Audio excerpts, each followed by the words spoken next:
Ladies and gentlemen, a very good morning and a warm welcome to all of you.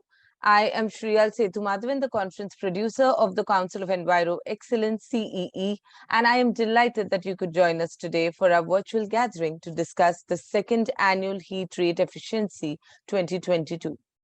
The theme for the two-day virtual conference is Improving Net Heat Rate in Thermal Power Plants. This virtual conference looks forward to providing a knowledge-sharing platform to its attendees, where well-versed industry professionals will address the ongoing heat rate in thermal power plants and its associated risk. Through detailed case studies and technical sessions, those experts will provide insights on proven heat rate improvement methods and technologies. The e-conference also intends to call attention to how the improving heat rate at thermal power plants can lower fuel consumption and cost in accordance with environmental standards and benchmarks. Prominent industry experts from the thermal power industry joining us today and tomorrow will share their thoughts, presentations, and updates on the latest techniques and processes being implemented in order to improve the heat rate performance of the thermal power plants. We would now begin with our inaugural session, and I would like to welcome Mr. K Chakarvarti, Expert Consultant, Bureau Energy Efficiency, Mr. C Mallick, Chief Engineer, Thermal Project Renovation and Modernization, Central Electricity Authority, and Mr. D Siwal, former member, Thermal Central Electricity Authority. They would inaugurate this event for us by addressing our attendees virtually. Request my three inaugural speakers to put your cameras on. I will first request Mr. K Chakarvarti, Expert Consultant, Bureau of Energy Efficiency, to take over. But before that, a few words about him.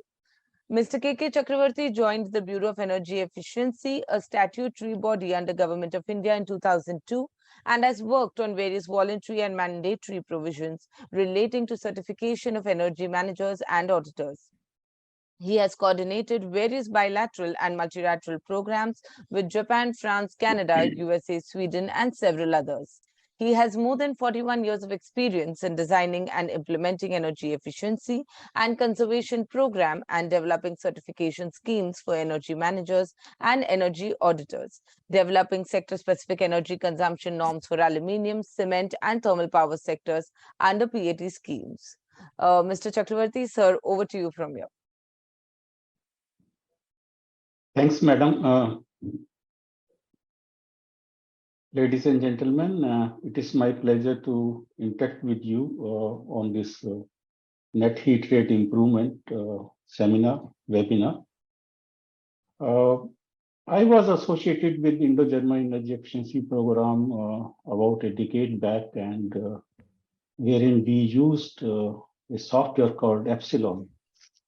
It was surprised to see that majority of the thermal power generating units were deviating from their design conditions. Basically, this a thermal power station is a mix of heat exchangers. You take it economizer, air preheater, condenser, feed water heaters, even boiler, all of them are heat exchangers, and it is manually impossible for practicing engineers to work the performance of each and every component of the heat exchanger.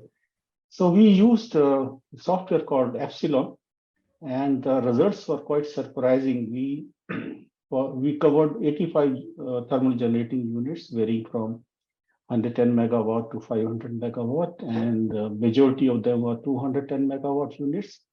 And we covered around 47 of 210 megawatt units, and we were able to see the best gross heat rate performance was 2383 kilocalories per kilowatt hour, and the worst was 3063.6 kilowatt hour.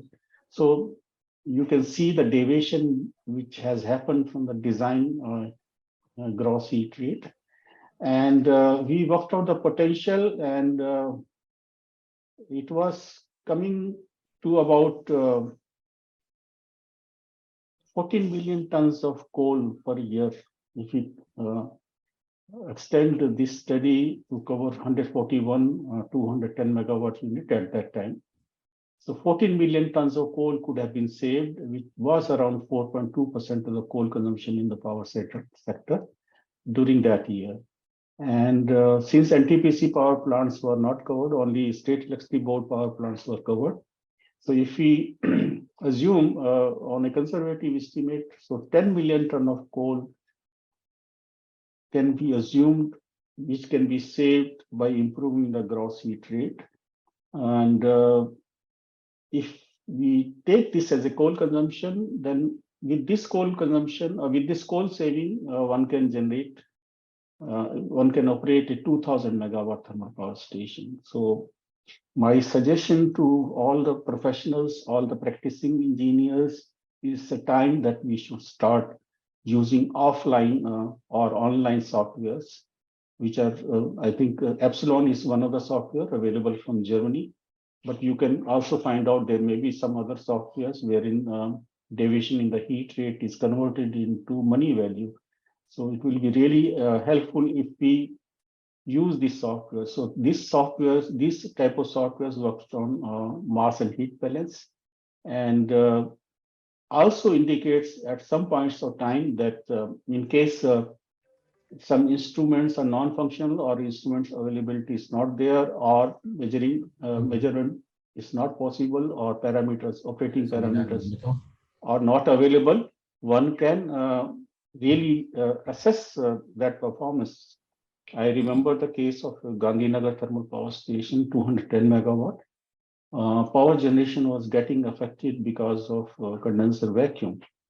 And they doubted that it may be due to less cooling water flow.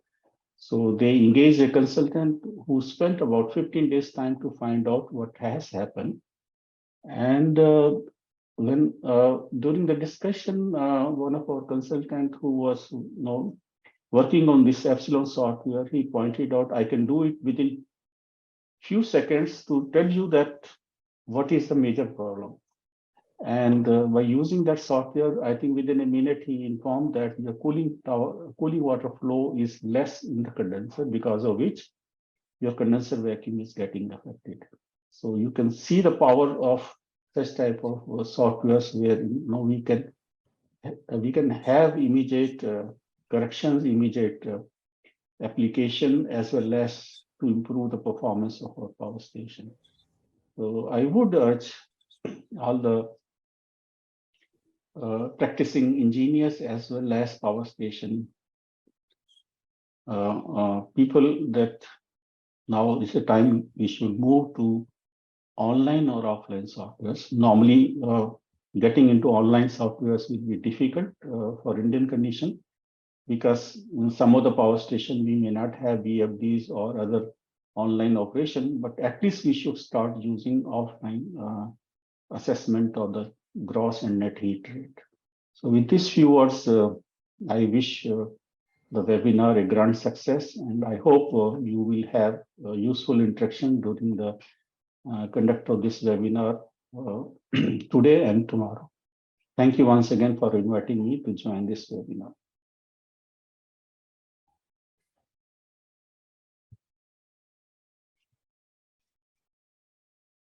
Thank you, Mr. Chakravarti, for all your time. May I now welcome Mr. C Mallick, the Chief Engineer, Thermal Project Renovation and Modernization, Central Electricity Authority. Before he joins us and gives his inaugural address, a few words about him. Mr. Mallick has implemented the R and R&M Life Extension Program for efficiency and environmental improvement of thermal power stations. He has also prepared plans across locations, specific emission he has prepared plant location specific emission standards for implementation of FGD systems in thermal power plants. He has prepared a roadmap and conducted 40% low load operation test at thermal power plants across the country to facilitate integration of renewable generation into the grid in 2030. Mr. Mallick, over to you from here. You could put your video on and you could take over. Thank you. Actually, some problem is there in video, so I want to close this video. Sure, sir. Some light reflection is going. Yes, yes, yes. So I am closing it. Okay. First of all, I like to thank CE for inviting me in this conference. The heat rate, actually, it is a very important topic, heat rate. High heat rate means that is the more coal burning, that chemical energy, more energy is required to produce 1 unit of electricity. And low means this is the less coal burning, means this is more efficient. In our country, heat rate varies from 2000 kilocalorie to 3000 kilocalorie per unit, depending on the subcritical, supercritical units, old unit, new units. So question is the how we can improve the this efficiency, means the heat rate.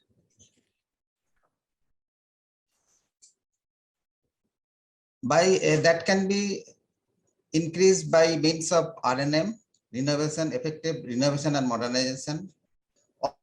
Or in case of very old units, those are already completed their life, 35 years or 40 years, we can close down that unit, and in that place we can install supercritical unit with higher efficient.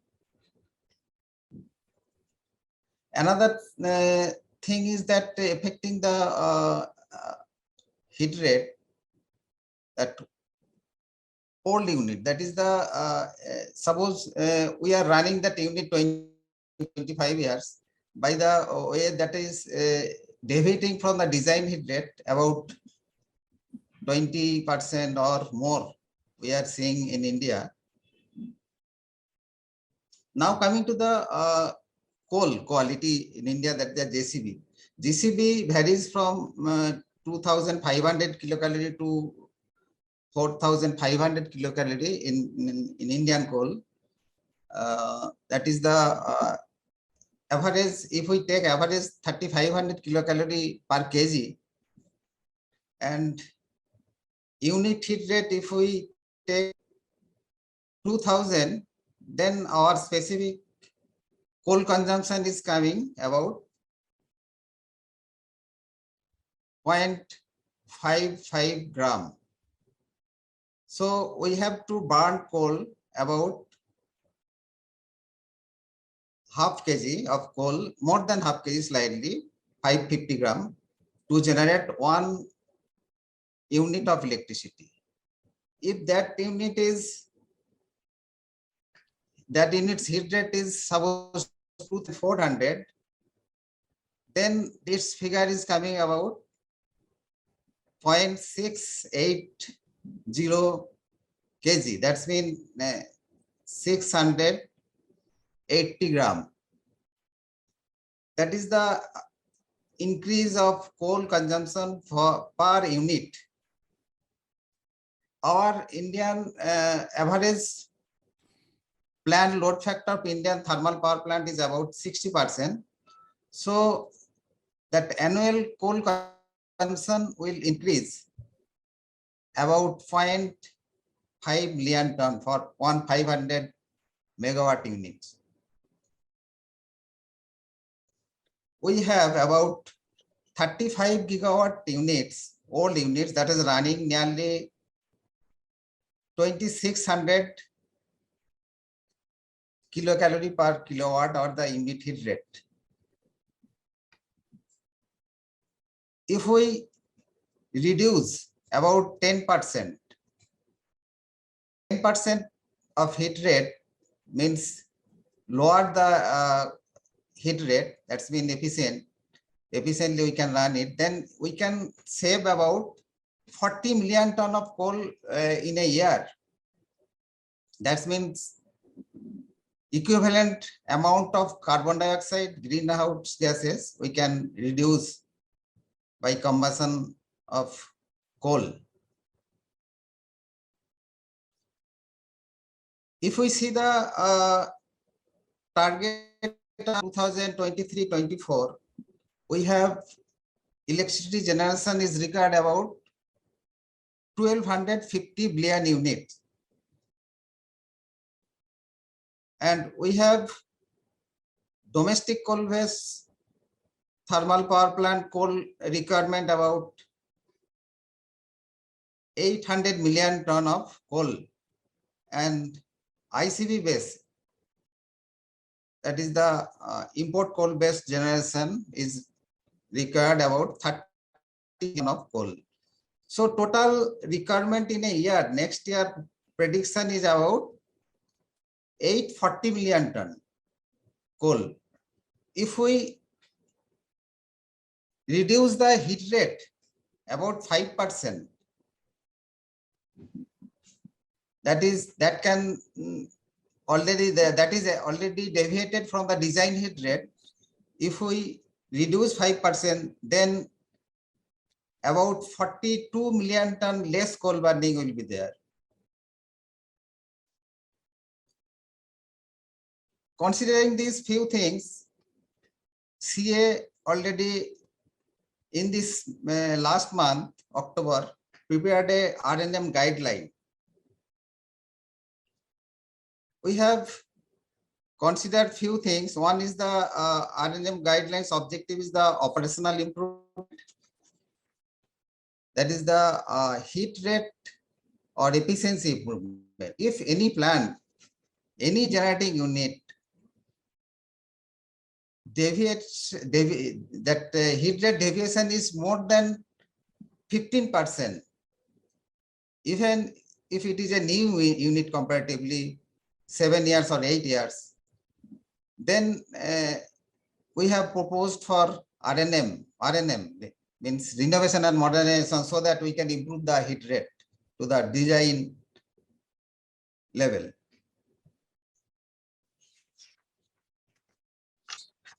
Another thing is that life extension by renovation and modernization, we have about 10 to 15 years life extension is possible.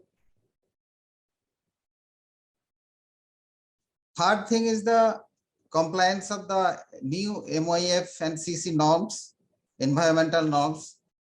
There is the ESP upgradation, FGD retrofit, combustion modification for NOx emission norms, and specific water consumption norms also there. That thing also be taken into account during the RNM. Fourth thing is the flexible operation. We know that our target by 2030 about 400 gigawatt solar and wind. 500 gigawatt is the non-fossil fuel. Out of that, about 400 gigawatt solar and wind capacity has to be integrated. And for integration of the renewable energy into grid, we required large scale of flexible power that can be available from the thermal power plant, because we have a large fleet of thermal power plants that is the meeting our country's energy demand about 72%. So thermal power plant has to be flexed. We have seen that.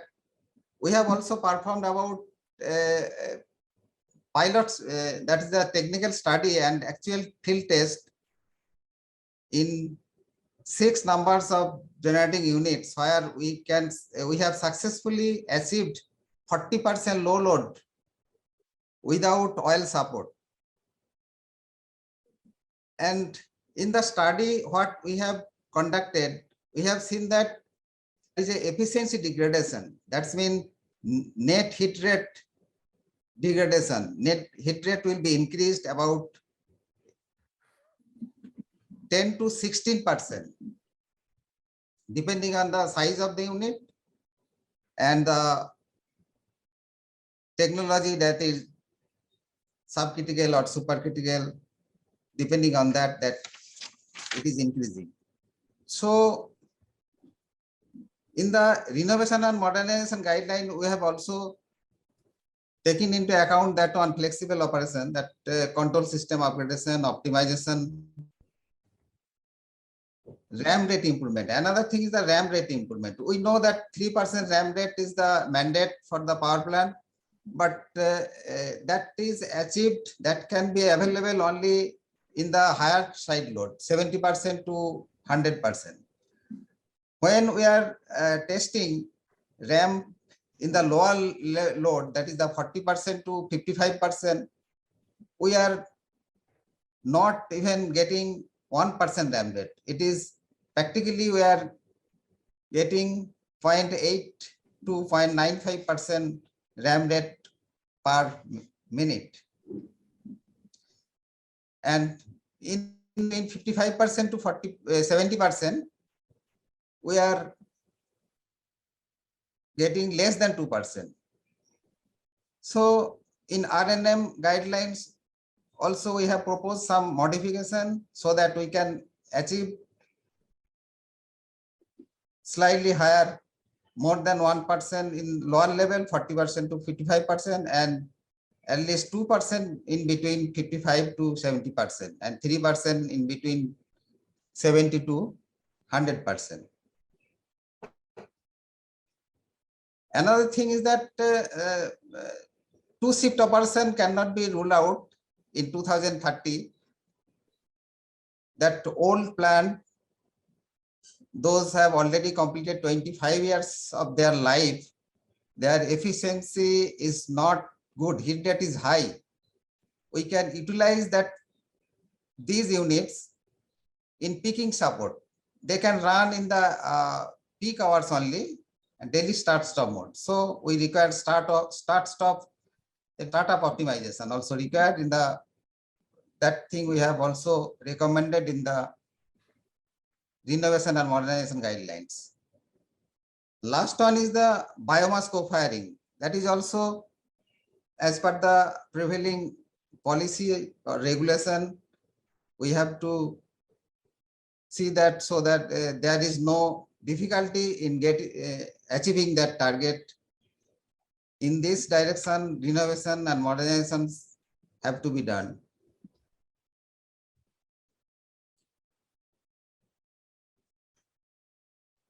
One example we can give that in NTPC Ramagundam, 210 megawatt units, what is the turbine heat rate was 2100 kilocalorie per kilowatt hour. After replacing the HP and IP module of the turbine, investing about 122 crore, they have achieved about 1921 kilowatt, that kilocalorie per unit. That is the great achievement, and the life also extended the turbine 15 years, and total LE cost about 0.6 crore per megawatt. And another example of the UKAI, that is the Gujarat State Electricity Board, that is the Onkabadi, that is the turbine heat rate was before RNM was 2260, and after RNM 1944 they have achieved. So that is the RNM with the that cost is about 94 crore. By doing that, they have already saved about 6 crore in fuel cost. They have saved 6 crore per month in fuel cost.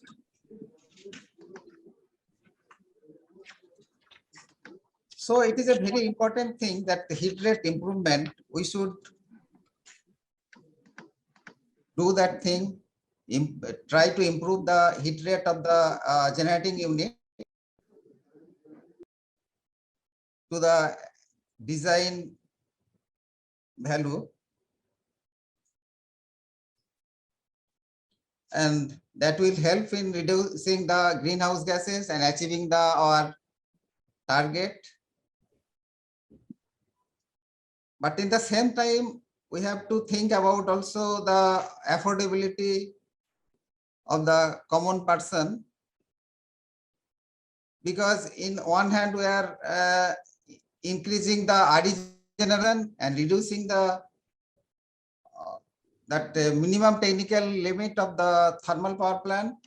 So somehow we have to balance this thing.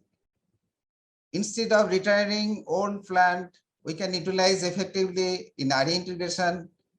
I think today in today's conference, they will discuss this thing. All efforts should be there to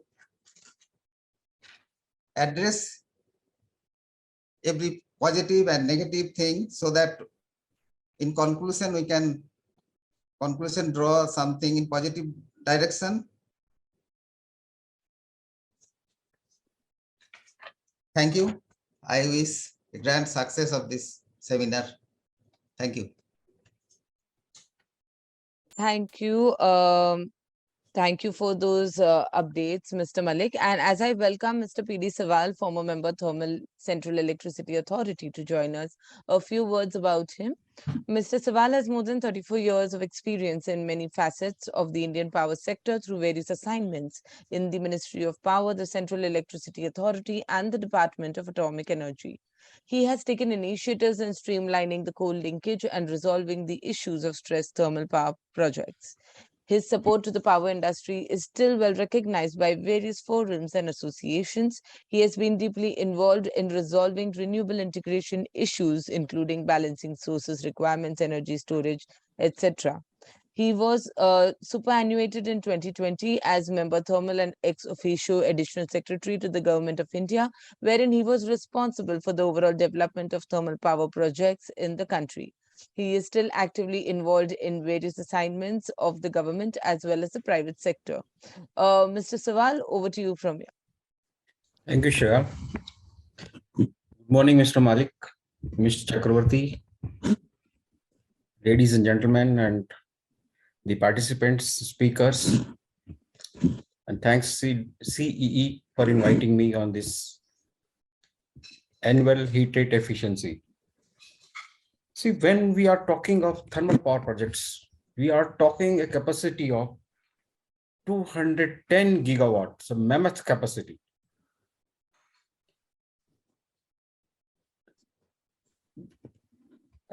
Out of total 408 megawatt of all India installed capacity.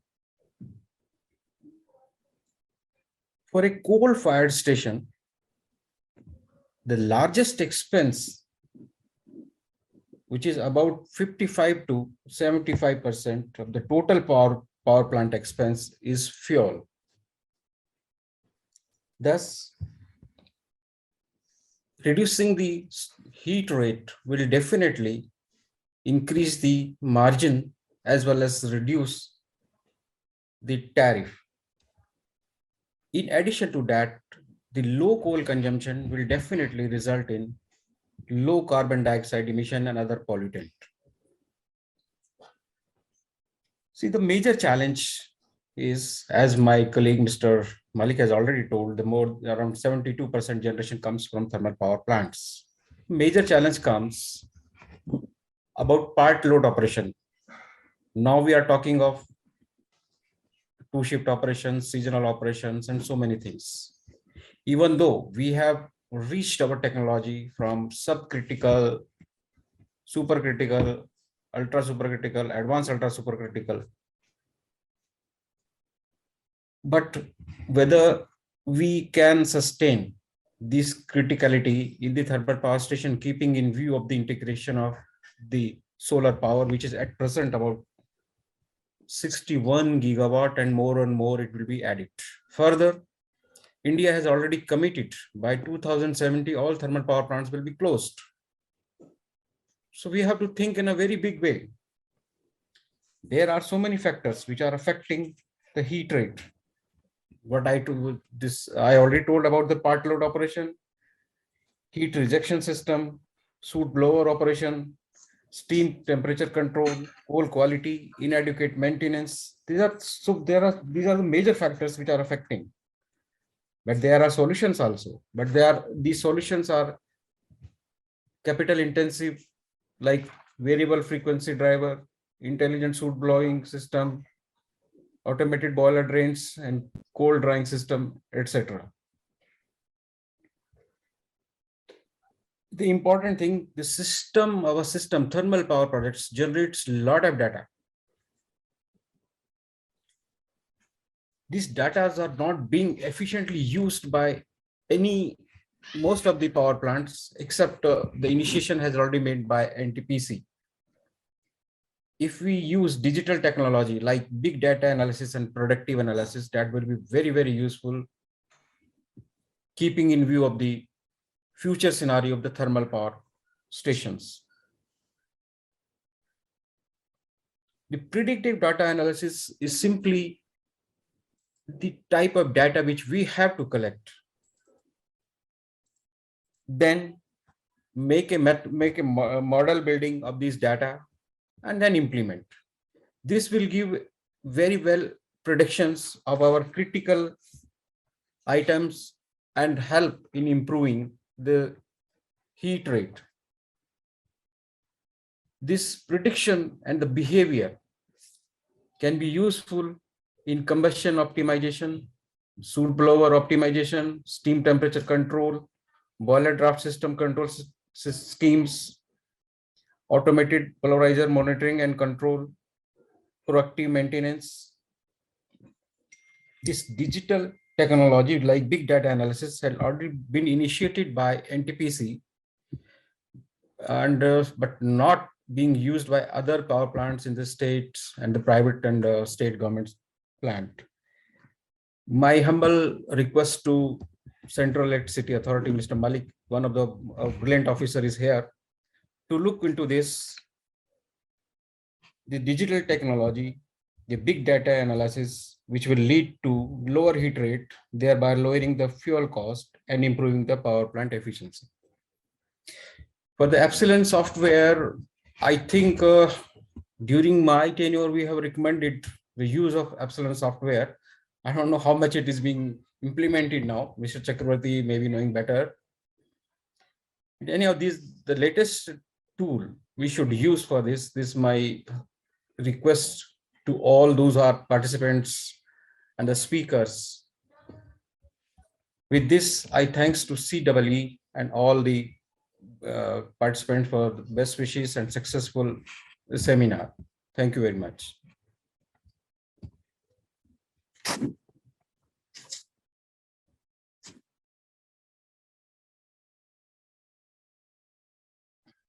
Thank you, Mr. Siwal. Thank you, Mr. Chakravarti, and thank you, Mr. Mallick, for your time, consideration, and sharing these valuable insights with us. We could not have a better start to the day one of this event.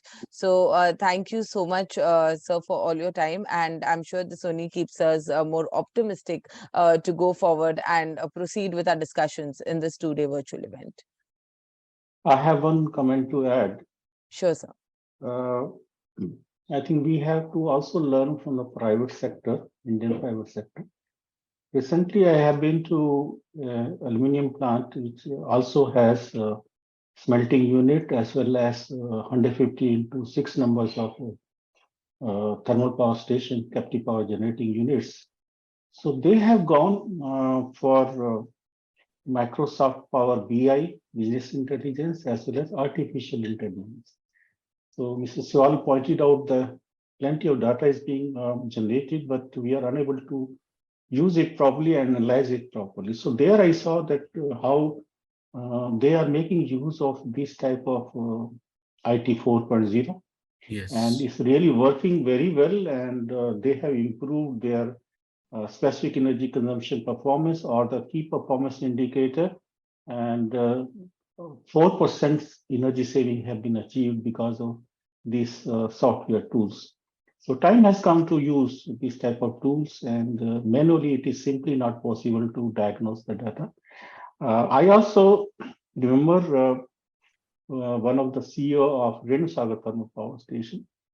His direction was to his engineer that the best benchmarking is the design parameter of your power generating units. So just see where you are, whether you are achieving your design operating parameters, you are below or above. Even if you are achieving, then don't get complacent with that. You still have a chance because the design has a margin of 5 to 10%. So you should improve the design value as also. So these are the things which we are able to see in the private sector, and I think similarly in the PPSUs as well as SEBs, we have plenty of opportunities to improve the gross and net heat rate. Thank you so much. Thank you. Thank you. Can't agree more on that. Of course, there are plenty of scope and opportunities to improvement. And I think digitization and technology advancements and adopting all of that is definitely the way forward for this industry. Thank you. Thank you. Thank you so much.